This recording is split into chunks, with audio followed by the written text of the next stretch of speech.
वो ट्रेन के रिजर्वेशन डब्बे में बाथरूम की तरफ वाली सीट पर बैठी थी। उसके चेहरे से पता चल रहा था कि थोड़ी सी घबराहट है उसके दिल में कि कहीं टीसी ने आकर पकड़ लिया तो। कुछ देर तक तो पीछे पलट पलट कर टीसी के आने का इंतज़ार करती रही।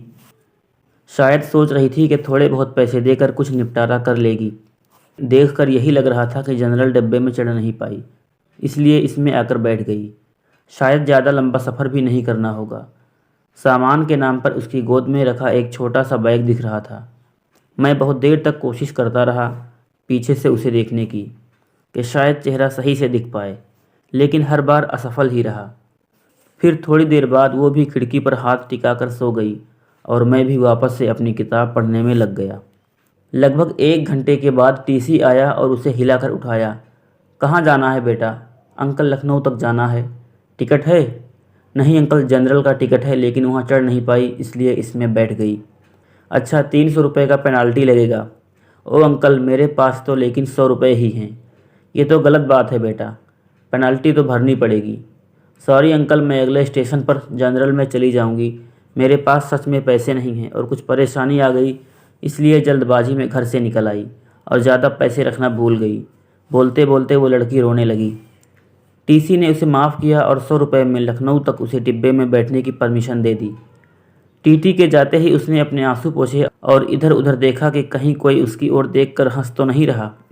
थोड़ी देर बाद उसने किसी को फ़ोन लगाया और कहा कि उसके पास बिल्कुल भी पैसे नहीं बचे हैं।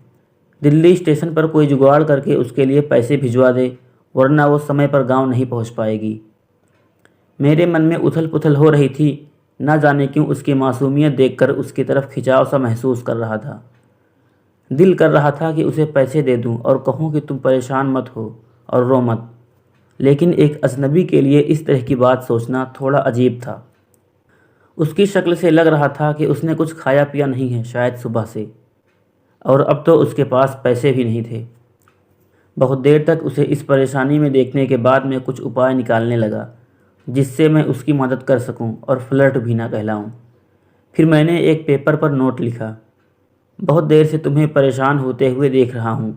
जानता हूँ कि एक अजनबी हम उम्र लड़के का इस तरह तुम्हें नोट भेजना अजीब भी होगा और शायद तुम्हारी नज़र में गलत भी, लेकिन तुम्हें इस तरह परेशान देखकर मुझे बेचैनी हो रही है, इसलिए ये 500 रुपये दे रहा हूँ। तुम्हें कोई एहसान न लगे इसलिए मेरा एड्रेस भी लिख रहा हूँ। जब तुम्हें सही लगे मेरे एड्रेस पर पैसे वापस भेज सकती हो। वैसे मैं नहीं चाहूँगा कि तुम वापस करो। अजनबी हमसफ़र। एक चाय वाले के हाथों उसे वो नोट देने को कहा और चाय वाले को मना किया कि उसे ना बताए कि वो नोट मैंने उसे भेजा है। नोट मिलते ही उसने 2-3 बार पीछे पलट कर देखा कि कोई उसकी तरफ देखता हुआ नज़र आए तो उसे पता लग जाएगा कि किसने भेजा। लेकिन मैं तो नोट भेजने के बाद ही मुंह पर चादर डालकर लेट गया था। थोड़ी देर बाद चादर का कोना हटाकर देखा तो उसके चेहरे पर मुस्कुराहट महसूस की। लगा जैसे कई सालों से इस मुस्कुराहट का इंतज़ार था। उसकी आंखों की चमक ने मेरा दिल उसके हाथों में जाकर थमा दिया। फिर चादर का कोना हटा हटाकर हर थोड़ी देर में उसे देखकर जैसे मैं सांस ले रहा था। पता ही नहीं चला कब आंख लग गई। जब आंख खुली तो वो वहाँ नहीं थी।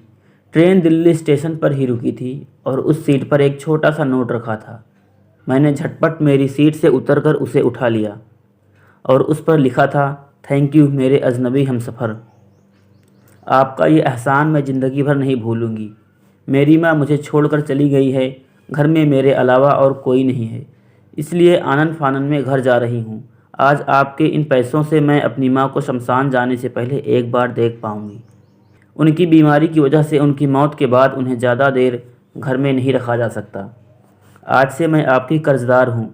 जल्द ही आपके पैसे लौटा दूँगी। उस दिन जैसे उसकी आंखों की चमक और उसकी मुस्कुराहट जैसे मेरे जीने की वजह थे।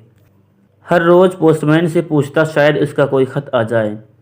आज 1 साल बाद एक ख़त मिला और उसमें लिखा था कि मैं आपका एहसान चुकाना चाहती हूँ, लेकिन ख़त के ज़रिए नहीं, आपसे मिलकर। नीचे मिलने की जगह का पता लिखा था और नीचे लिखा था, तुम्हारी अजनबी हमसफ़र।